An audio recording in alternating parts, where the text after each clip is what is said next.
의심을 합니까? 신뢰와 의심 사이에 무엇이 있습니까? 왜 제가 이 말씀을 드리느냐 하면요, 세례 요한이 예수님을 의심했다는 사실이 여러분 믿어집니까? 세례 요한이 예수님을 의심했어요.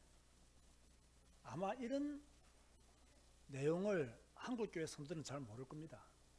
왜? 성경을 차례대로 읽지도 않고 정석으로 배우지 않기 때문에. 세례 요한이 언제 예수님을 의심했습니까? 여러분, 세례 요한이 예수님이 진짜 메시아인지 의심했습니다. 그 의심한 내용이 오늘 본문입니다. 세례 요한이 누굽니까? 예수님의 길을 예비한 사람입니다. 광야에서 외치는 자의 소리였습니다. 많은 사람들에게 세례를 베풀었고 죄사함의 길을 알려주었던 사람이 세례 요한이었습니다. 그런데 그 세례 요한이 예수님을 의심했습니다. 내 뒤에 오시는 이는 나보다 능력이 많으시니 나는 그의 신을 들기도 감당하지 못하겠노라고 고백했던 사람이 바로 세례 요한이었습니다. 그런 세례 요한이 누구를 의심했느냐? 예수님이 진짜로 메시아일까? 우리가 기다렸던 그리스도일까? 이걸 의심했습니다. 예수님이 자기에게 세례를 받으러 오는 것을 보고는 내가 당신에게서 세례를 받아야 할 터인데 당신이 내게로 오시나이까? 라고 말했던 사람이 세례 요한입니다. 그렇게 말했던 세례 요한이 예수님이 과연 메시아일까? 예수님이 과연 그리스도일까? 이걸 의심했습니다. 세례 요한이 어떻게 예수님을 의심했는지는 오늘 본문에 잘 증거하고 있는데요. 오늘 본문의 내용을 딱 보면 지금 세례 요한이 어디에 갇혀 있습니까? 옥에 갇혀 있죠. 옥에 갇혀 있긴 했지만 세례 요한의 제자들이 세례 요한에게 예수님께서 지금 하고 계시는 사역들에 대해서 다 보고를 했어요. 그런데 왜 세례 요한이 투옥되었을까요? 이유를 아시는 분이 있습니까? 왜 지금 세례 요한이 감옥에 있을까요?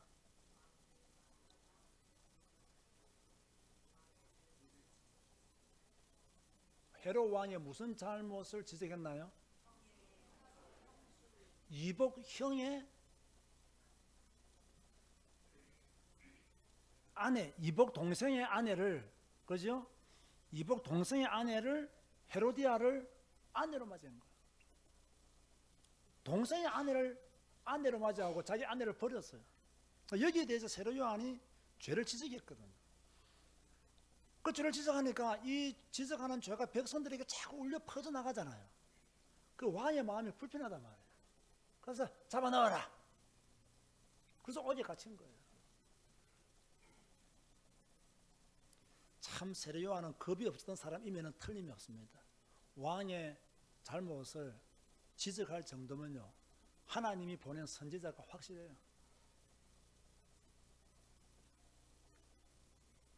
그런데 이 옥에서 예수님께서 하시는 이야기를 다 들어보니까 좀 뭔가가 이 세례 요한이 생각하기에는 자기가 기다렸던 메시아하고는 조금 다르다고 생각했던 것 같습니다.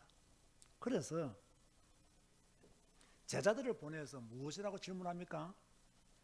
당신이 우리가 기다리는 메시아가 맞습니까? 라고 물어본 거예요. 이 질문을 왜 하냐 말이에요. 의심이 안 생겼더라면 이 질문을 할 이유가 없잖아요. 의심이 생겼기 때문에 이 질문을 한 거예요. 어떤 학자들은 말하기를요, 세례 요한의 제자들에게 예수님이 그리스도인 것을 확신시켜 주기 위해서 심부름을 보냈을 것이다라고 말을 했어요. 뭐 그럴 수도 있겠죠.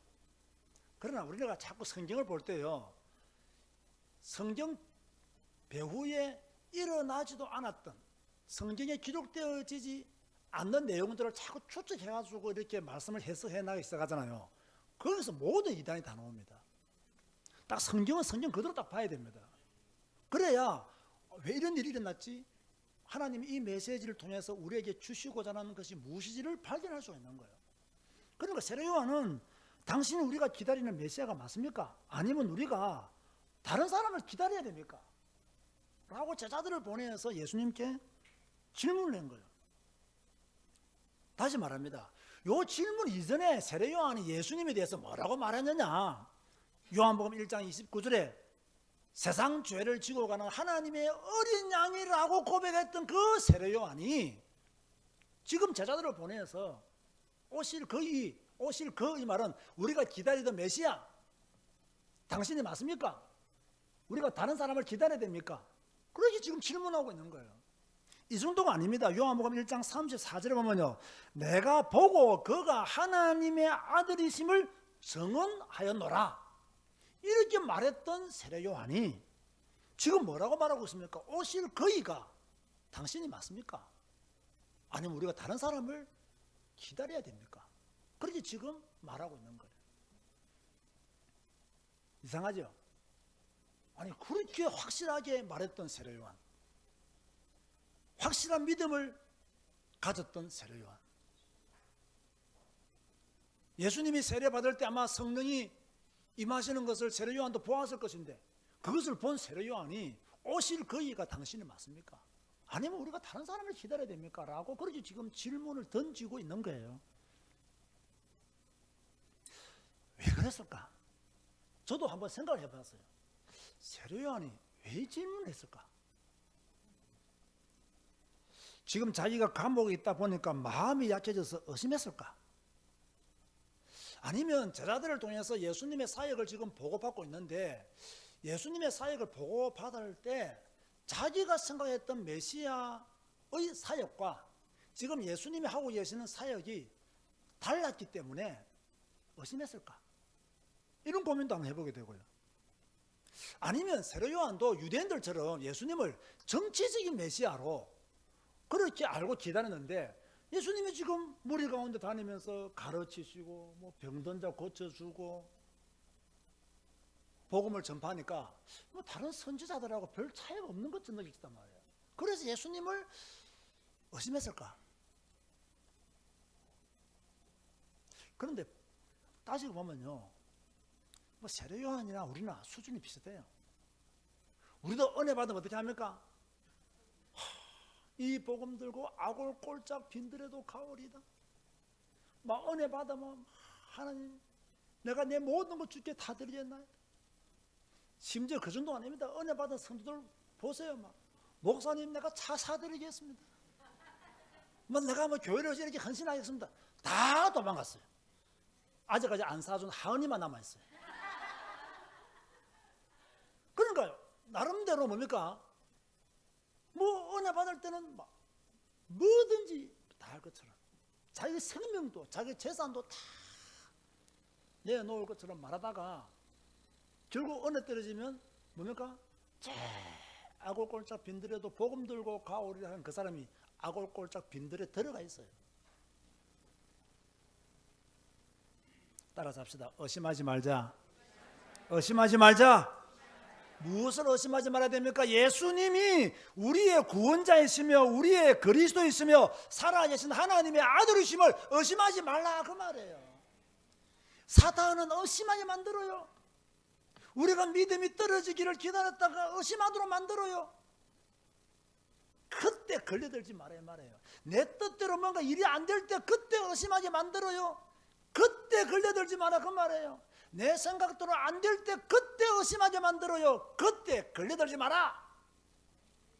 하나님 우리에게 지금 그렇게 메시지를 주고 계시는 것입니다. 이 질문을 받으신 예수님께서 세례 요한의 제자들에게 주신 말씀이 바로 4절에서 6절 말씀이죠. 뭐라고 말씀하십니까? 지금 너희들이 보고 있는 이 사역, 듣고 있는 이 보는 것 세례 요한에 가서 알려주어라. 그 지금 예수님은 어떤 사역하고 계신가요? 5절 보세요. 맹인이 보며 못 걷는 사람이 걸으며 나병 환자가 깨끗함을 받으며 못 듣는 자가 들으며 죽은 자가 살아나며 가난한 자에게 복음이 전파된다 하라. 이 말씀을 지금 준 거예요. 이 말씀을 가지고 제자들이 돌아가겠죠. 근데요, 왜 이 말씀을 하셨겠느냐는 겁니다. 왜 5절 말씀을 하셨겠느냐. 이유가 뭘까요? 여러분 성경 읽는 분들 한번 대답해 보세요. 왜 5절을 말했을까요? 이건 추측할 수 있는 거예요. 우리가 지금 9월 말까지 구약을 읽었잖아요. 구약을 읽으면서 메시아가 오시면 그때가 되면 무슨 일이 일어날 것이라고 예언한 내용들이 많은데 그 예언의 핵심이 바로 이사야서에 있어요. 여러분 이사야 35장 한번 찾아보시기 바랍니다. 이사야 35장 5절 6절 보세요. 이사야 35장 5절에서 6절 말씀에 보면 그때에 맹인의 눈이 밝을 것이며 못 듣는 사람의 귀가 열릴 것이며 그때에 자 메시아 오시면 그 말입니다. 저는 자는 사슴같이 뛸 것이며 말 못하는 자의 혀는 노래하리니 이는 광야에서 물이 솟겠고 사마에서 시내가 흐를 것이라. 메시아가 오시면 이런 일이 난다는 것을 구약에 이미 예언해 둔 거예요. 자 이사야 61장 1절 보세요. 이사야 61장 1절을 보면 주 여호와의 영이 내게 내리셨으니 이는 여호와께서 내게 기름을 부으사 가난한 자에게 아름다운 소식을 전하게 하려 하심이라. 나를 보내사 마음이 상한 자를 고치며 포로된 자에게 자유를 갇힌 자에게 노임을 선포하며. 메시아가 오시면 메시아가 어떤 일을 하실 것인가에 대해서 이미 이사야서에 다 예언되어 있는 거예요. 그래서 예수님께서 세례 요한의 제자들에게 뭡니까? 맹인이 보며 못 걷는 사람이 걸으며 나병 환자가 깨끗함을 받으며 못 듣는 자가 들으며 죽은 자가 살아나며 가난한 자에게 복음이 전파된다 하라. 이것은 세례 요한도 알고 있는 메시지예요. 세례 요한도 알고 있는 말씀이란 말이에요. 그러니까 그렇게 해라. 그게 사실이었고, 다시 말해서 구약의 메시아가 오시면 이렇게 될 것이라고 예언된 그 말씀들이 지금 나를 통해서 성취되고 있음을 보고하라 그 말이에요. 이 말은 무슨 말입니까? 할렐루야. 내가 메시아다 그 말이에요. 주님 말씀 내가 메시아다 이 말이에요. 구약의 메시아가 오시면 이렇게 될 것이라고 예언되어 있지. 너희들이 지금 보고 있지 이렇게 되고 있는 것을. 고로 나는 뭐다? 메시아다. 지금 이 시간에는 변진영 권사님의 영안이 제일 밝은 것 같아요. 내가 설교 원고에다가 일어나서 따라서 하세요. 예수님은 메시아가 맞다. 예수님은 메시아가 맞다. 그걸 지금 말하고 싶은 거 여러분들에게 의심하지 말라는 거예요. 내가 지금 목사의 설교에 넘어간 것이 아닐까? 쇠뇌당한 것이 아닐까? 의심하지 마세요. 성경에 기록되어 있고 성경이 성취된 것을 신약에서 증거하고 있습니다. 우리는 이것을 믿음으로 구원받는 거예요. 의심할 필요가 없는 거예요. 예수님은 메시아가 맞습니다. 지금 세례 요한이 왜 의심하는지는 몰라도 예수님은 메시아가 맞습니다. 이걸 아셔야 돼요. 그러면서 마태복음 11장 6절 말씀 이렇게 기록하고 있죠. 우리 마태복음 11장 6절 다 돌아갔어요. 그냥 읽어볼까요? 시작. 누구든지 나로 말미암아 실족하지 아니하는 자는 복이 있도다 하시니라. 누구든지 나로 말미암아 실족하지 아니하는 자는 복이 있도다. 이걸 반대로 풀어버리면 어떻게 되죠? 좀 약간 다르게 보면요, 예수님으로 말미암아 실족할 수 있다는 거예요, 없다는 거예요? 있다는 거예요. 야, 여러분 참 이상하죠. 우리는 예수님 때문에 실족하면 안 되잖아요. 맞아요, 틀려요? 그런데 예수님 때문에 실족한 사람이 있다는 거예요. 그 사람은 복이 없다 이 말이에요. 예수님을 말미암아 실족하지 아니하는 자는 복이 있다 그 말이에요. 제가 사실은요, 이 설교를 준비할 때 이 부분을 빨리 지나가고 7절부터 15절까지 제가 쉽게 다루려고 했어요. 7절부터 15절.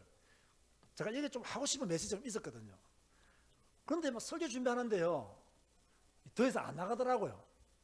그래서 여기서 멈춰버린 거예요. 6절에서 멈춰버린 거예요. 기회가 되면 이번 주 수요일 날 하든 뭐 다음 주 주일 낮 예배 하든 7절부터 다시 하려고 그래요. 꼭 하고 싶은, 제가 하고 싶은 메시지가 있는 게 아니고 제가 받은 메시지가 있는 거예요. 그래서 하고 싶은 거예요. 그런데 딱 여기서 설교 준비가 멈춰버렸어요. 왜냐하면 누구든지 나로 말미암아 실족하지 아니하는 자는 복이 있도다. 그러면 예수님 때문에 실족하는 자가 있고 그 사람은 복이 없는 사람이구나. 누구한테 준 말씀입니까? 세례 요한의 제자들에게 준 말씀입니다. 이게 아주 의미 있는 말씀이라니까요. 불신자들에게 준 메시지가 아니에요. 믿는 자들에게 준 메시지예요. 의심하는 자들에게 준 메시지예요.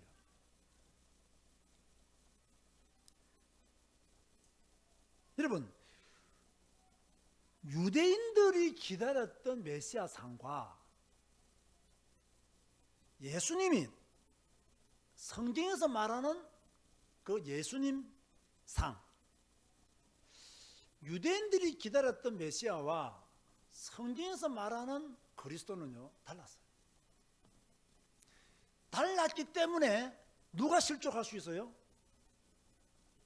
유대인들이 실족할 수 있는 거예요. 왜 유대인들이 실족할 수 있죠? 자기들이 기다렸던 메시아는 정치적인 메시아고 마치 해방군의 메시아였거든요.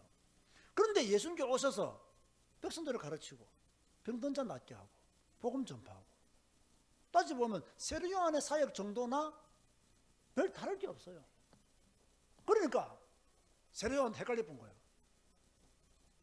오실 그이가 당신이 맞습니까? 우리가 다른 사람을 또 기다려야 됩니까? 왜 많은 사람들이 교회를 비난하고 그리스도를 거부하는지 압니까? 자기가 생각하는 그리스도가 아니라는 거예요. 내가 생각하는 예수님이 아니라는 거예요. 내가 생각하는 예수님은 나한테 한 자리를 주셔야 되고, 그런 예수님이에요. 내가 생각하는 예수님은 내 병 아픈 거 빨리 해결해 주셔야 되고, 그런 예수님이에요. 내가 생각하는 예수님은 내가 기도할 때마다 막 떡 하나, 금덩어리 하나 내려주셔야 되고, 내 자녀가 시험을 못 치면 내가 기도하면 시험 잘 치도록 연필을 굴려주셔야 되고, 그런 예수님이야, 일종의. 이런 예수님상을 가지고 있는 사람들이 그 예수님께 오셔가지고 뭐 백성들 가르치고 뭐 병든 자 고치고 복음 전파하니까 뭐 선지자들이나 크게 다를 게 없다 이거예요. 그래서 오실 거이가 당신이 맞습니까? 우리가 다른 사람을 기다려야 됩니까? 그렇게 세례 요한이 말했다는 거예요. 제가 지금요 이 말씀에 딱 걸린 이유가 뭐냐면 예수님으로 말미암아 실족할 수 있다는 거예요. 그런데 실족하는 배경이 뭐냐? 예수님으로 말미암아 실족하는 원인은 뭐냐? 자기의 잘못된 생각, 고정관념, 자기의 고집, 이런 것들과 성경에서 말씀하시는 예수님과 맞지가 않는 거예요. 그래서 예수님 때문에 실족하는 거예요.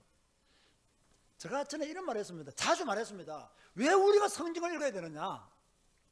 왜 우리가 성경을 배워야 되느냐? 왜 성경을 읽고 제대로 배워야 되느냐? 성경을 읽고 제대로 배우지 않으면 내가 만든 하나님을 내가 섬기고 있어요. 여러분, 이게 한국교회의 현실입니다. 한국교회 성도들의 현실이에요. 자기가 만든 하나님을 자기가 섬기고 있어요. 성경에서 말씀하신 하나님이 아니에요. 성경에서 말씀하시는 그리스도가 아니에요. 자기가 만든, 제가 경상도 말로 표현하면 지가 만든 하나님을 지가 섬기고 있어요. 이러니까 지가 시험에 들고 지가 낙심하고 지가 만든 하나님을 믿으면서 성경을 해석하니까 목사들이 성경을 이상하게 해석하고 잘못 가르치고, 거기에 동기가 많은 성도들이 구름대와 같이 모이고 나중에 다 망하고, 누구에게 원망할 거예요? 누구에게 편견이 되고 싶은가요? 제가 왜 여러분 보고 성경을 읽으라 하겠습니까? 실족하지 말라고. 여러분들이 만든 하나님을 믿다가 나중에 헛소리하지 말라고. 내가 만든 예수님을 믿다가 이런 예수님이 아니었네 하고 교회 떠나지 말라고. 처음부터 성경을 읽고 성경을 배우고 성경에서 말씀하시는 그리스도를 만나고, 할렐루야, 성경에서 말하는 복음을 깨닫고, 이게 신앙생활의 기본이요 모든 것이 되어야 되는데, 한국교회 교인들 99%가 자기가 만든 하나님.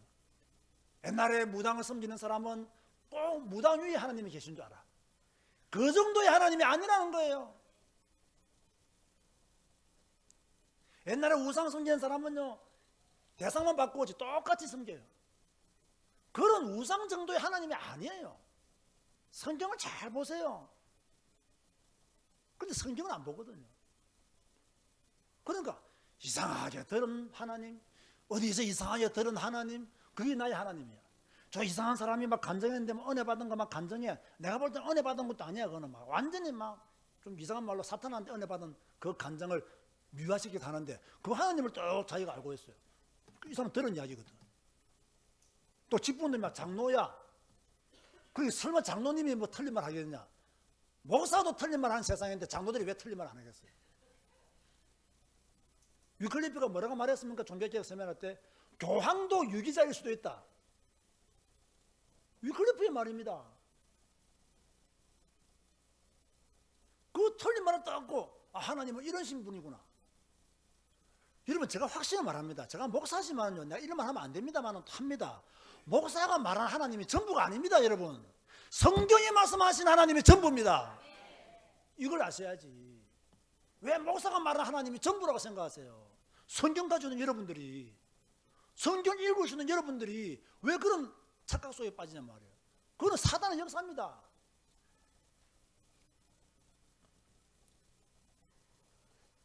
앞으로 한국교회 목사들이 저한테 돌을 많이 던질 겁니다.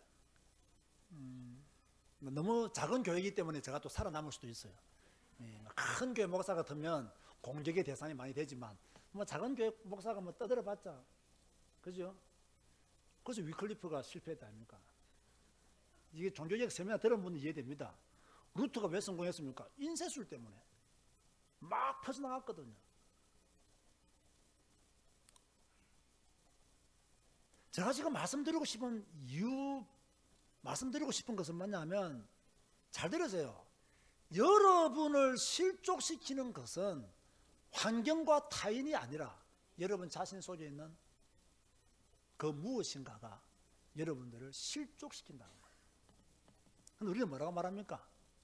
목사가, 교회가, 다른 성도가 다 거짓말입니다. 다 헛소리입니다.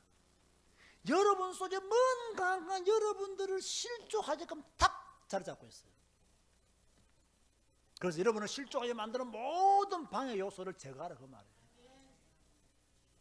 누구든지 나로 말미암아 실족하지 아니하는 자는 복이 또 되었습니다. 복이 있는 사람이 되기 위해서는 실족하지 않아야 됩니다.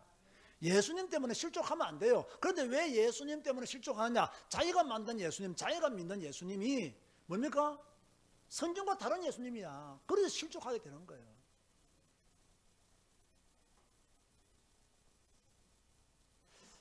뭐 전도 현장에서 또 다른 사람한테 복음 전할 일이 있으면 또 전에 교회 다니다가 지금 안 다니는 수많은, 그죠? 그 사람들을 보면요, 정말로 예수님을 바르게 아는 사람들이냐, 정말로 성경이 말하는 하나님을 제대로 믿은 사람이냐, 잘 들어요. 지가 만난 하나님 믿다가 지한테 걸려서 지가 넘어지는 거예요. 핑계는 교회 핑계되고 목사 핑계되고 다른 성도들 핑계됩니다.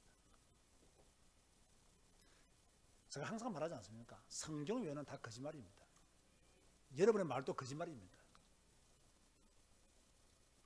제가 요즘 참 기분 좋은 이야기들을 좀 많이 들어요. 그래서 참 기분이 좋아요. 많은 분들이 저의 설교를 듣고 정말로 성경만 가지고 설교하네, 이런 분들이 많아요. 다른 목사님들은 성경만 가지고 설교 안 한다는 증거죠. 저 설교를 듣고 성경만 가지고 설교하네 이렇게 말한다면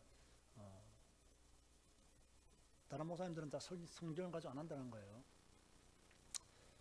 또 우리 윤건사님이 이번에 그 야유 가가지고 저한테 그러더라고. 남편 되시는 김 집사님이 살아계실 때 윤선전 목사님이 제일 성경적으로 설교를 잘하시는 목사님이라고. 다른 목사님 설교하고는 비교가 안 된다면서. 그러면서 그랬대요. 윤선전 목사님이 제자교회에 있는 이상 제자교회를 떠나지 말라고. 그 좋은 이야기를 5년 전에 말해야지 왜 어제 말하냐 말이에요.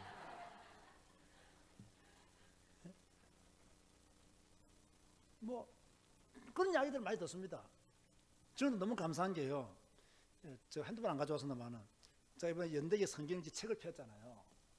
한 사람이요 얼마나 보니 막 색연필로 막 성경 읽고 다 해가지고 그래가지고 옷자를 하나 발견한 거예요. 그래서 목사님 요거 옷자입니다. 다 보내왔더라고요. 그래서 내가 고맙다고 열심히 읽으면서 옷자가 발견되어지면 부지런히 말해주면 내가 성경 책 한 권 더 주겠다고 그렇게 했죠. 우리 교원들은 보관만 하잖아요. 책꽂이에 뭐 어디 있는지 알긴 압니까? 어제 그 식사 시간에 어제 좀 나이 많은 목사님 만났는데 집에 아마 자전거로 이게 뭡니까? 집에 있는 자전거로 뭐라죠? 운동 있지 않습니까? 그거 타면서요 그걸 본대요. 성경 읽고 나서 내용을 내 책을 본대요. 그래 너무 공부가 되고 너무 은혜가 된다고. 운동하면서도 뭐 제 책을 본다니까 얼마나 기뻐요.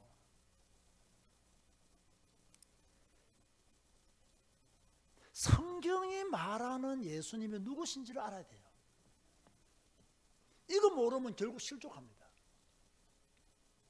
내가 생각하는 예수님이 아닙니다. 성경이 말하는 예수님이 누구신지를 알아야 돼요. 예수님은 우리를 구원하기 오셨어요. 여러분 요한복음 3장 16절 17절 한번 찾아보세요. 요한복음 3장 16절 17절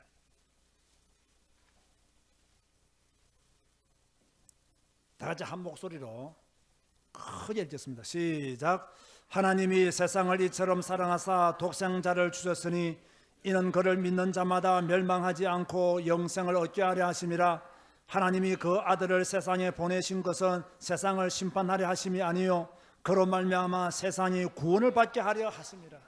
예수님이 왜 오셨습니까? 우리를 구원하시기 위해서 오셨다는 거예요. 우리를 구원하시기 위해서. 우리에게 물질의 복을 주시기 위해서 오신 분이 아니에요. 우리에게 뭐 경제의 복을 주고 우리 자식들을 잘 되게끔 축복해 주기 위해서 오신 분이 아니에요. 우리를 죄에서 구원하사 영생에 이르도록 길을 열어놓으시기 위해서 예수님이 오신 거예요. 그런데 유대인과 제자들 심지어 세례요한까지도 예수님을 잘못 알았어요. 그래서 헷갈린 거예요. 오실 거리가 당신이 맞습니까? 우리가 다른 사람을 기다려야 됩니까? 예수님은 정치적인 메시아로 오신 분이 아니에요. 해방군으로 오신 분이 아니라는 거예요. 창세기 3장으로 말미암아 죽은 사람들을 구원하시기 위하여 예수님이 오셨습니다. 우리의 죄에서 우리를 구원하시기 위하여 예수님이 오셨습니다.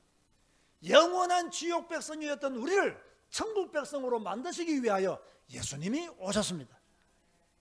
그런데 예수님을 잘못 알고 있어요. 언젠가는 실족합니다. 왜? 자기들이 기다리는 메시아가 아니기 때문에 실족할 수밖에 없는 거예요. 특별히 여러분들은 실족하지 않기 위해서 세 가지는요 반드시 청산해야 돼요. 첫 번째로 무엇을 청산해야 됩니까? 교만을 청산해야 돼요. 여러분 교만은 무엇입니까? 하나님처럼 되는 게 교만입니다. 하와가 왜 선악과 따먹습니까? 하나님같이 되려고 선악과 따먹었습니다. 왜 바벨탑을 쌓았습니까? 하나님처럼 높아지기 위해서 바벨탑을 쌓았습니다. 교만은 무엇이냐? 하나님처럼 되려고 하는 거예요. 그러다가 전부 다 망하는 거예요.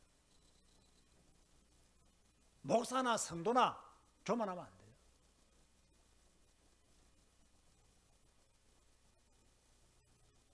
겸손해야 돼요. 신앙생활요 여러분 겸손하게 하시기 바랍니다. 믿음생활, 교회생활 겸손하게 하시기 바랍니다. 오른손에 할 일 왼손에 모르게 하시고 겸손하게 자기를 드러내지 마시고 겸손하게 신앙생활 하시기 바랍니다. 두 번째로요 불신앙을 제거해야 돼요. 이 불신앙이 많은 사람은요 말이 많아요. 불신앙이 없는 사람은 말이 없어요. 하나님을 믿는 사람은 말이 없어요. 믿기 때문에 말할 필요가 없는 거예요. 그러나 믿지 아니하는 사람은요 말이 많아요. 그런 말이 많은 사람은 한마디로 말하면 불신앙인 사람이에요. 말할 필요가 없는 거예요. 저는 어릴 때부터 무엇을 배웠냐면 교회에서 뭔가를 시키면 아무 말 하지 말고 해라. 저는 이게 내 머리에 딱 각인되어 있어요. 지금은 제가 이제 뭔가를 부탁하고 시키는 입장이 되었잖아요. 그 제가 뭐 부탁하고 시키는데 안 하면요 나 이상해 보여서요. 저건 어디서 신앙생활을 배웠지? 저는 어릴 때부터 교회에서 뭐 목사님이 시킨다. 내가 아무리 바빠도 아무리 힘들어도 그거 다 해요. 왜? 목사님이 시킨 일이기 때문에. 근데 요즘 성도들이요, 얼마나 잘못된 신앙생활을 하냐면 목사가 자기 삶의 신앙생활의 패턴을 바꾸는 걸 싫어해요. 나는 이대로 갈 테니까 목사님은 그대로 가세요. 그렇게 말씀하시는 분들도 있어요. 또 나는 여기까지만 할 테니까 목사님 더 이상은 요구하지 마세요. 이런 분들도 있을 수 있어요. 저는 그런 게 없어요. 어릴 때부터 교회에서 직분을 준다. 아멘하고 받아야 돼요. 그게 토를 달면 안 돼요. 우리 교회에서 뭐 시킨다. 아멘하고 해야 돼요. 그게 토를 달면 안 돼요. 우리가 얼마나 영적으로 무지하냐면요, 하나님은 갈릴리 사람들에게 성령의 충만함을 주었고 갈릴리 사람들을 제자들로 사용하셨어요. 이 갈릴리 사람이라는 말은 조금 무식한 사람이라는 뜻도 포함되어 있어요. 서울이 아니에요. 그죠? 좀 이렇게 촌사람이다 그 말이에요. 그런데 하나님은 그 예루살렘에 있었던 바리새인과 서기관들과 사두개인들을 사용하지 않고 쭉 갈릴리 나사렛 저 촌에 있는 사람들을 불러서 은혜 주시고 제자를 만드셔서 세계복음화의 주역으로 사용하셨단 말이에요. 그럼 하나님은 여러분에게 은혜를 주어서, 여러분이 뭐 석박사는 아니잖아요. 하나님은 여러분에게 은혜를 주어서 여러분을 사용하시려는 거예요.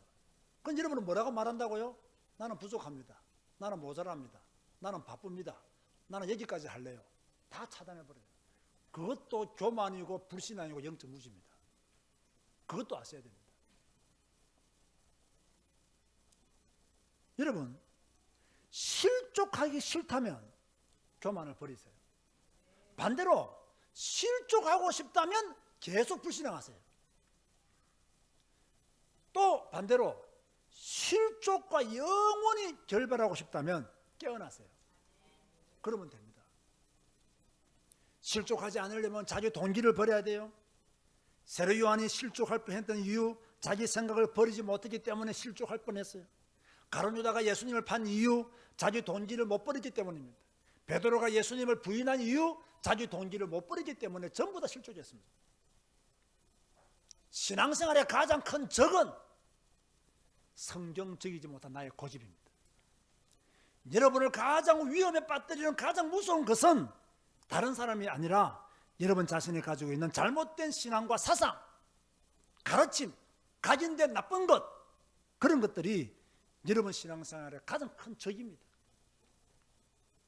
자, 그렇다면 오늘 본문이 주는 메시지는 무엇이겠습니까? 한 문장으로 줄이면 의심하지 말고 예수님을 그리스도로 믿으라. 의심하지 말고 하나님을 믿으라. 그것이 오늘 설교의 결론입니다. 의심하면 실족합니다.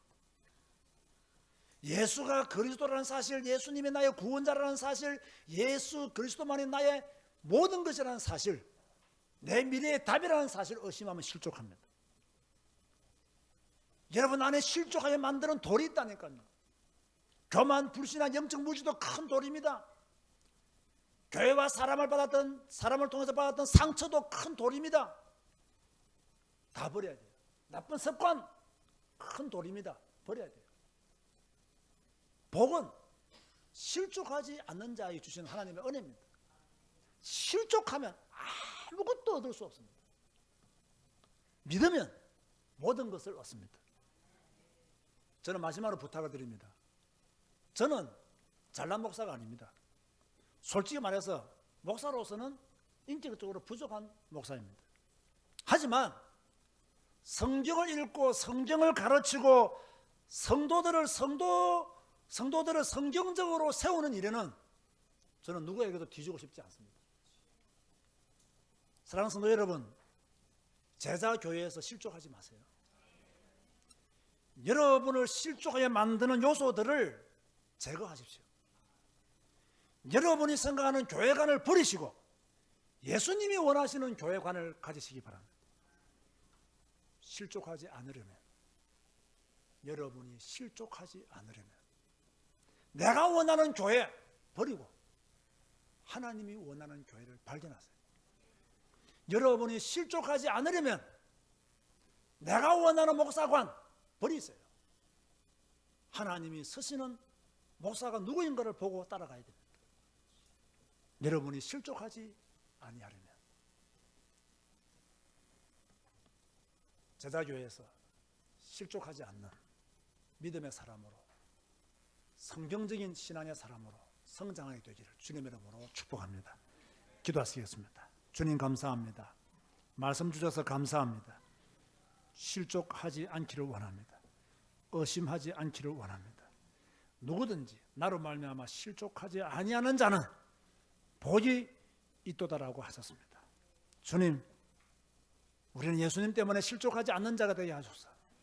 내가 만든 예수님을 내가 믿는 것이 아니라 성경이 말하는 예수님을 믿게 하여 주옵소서.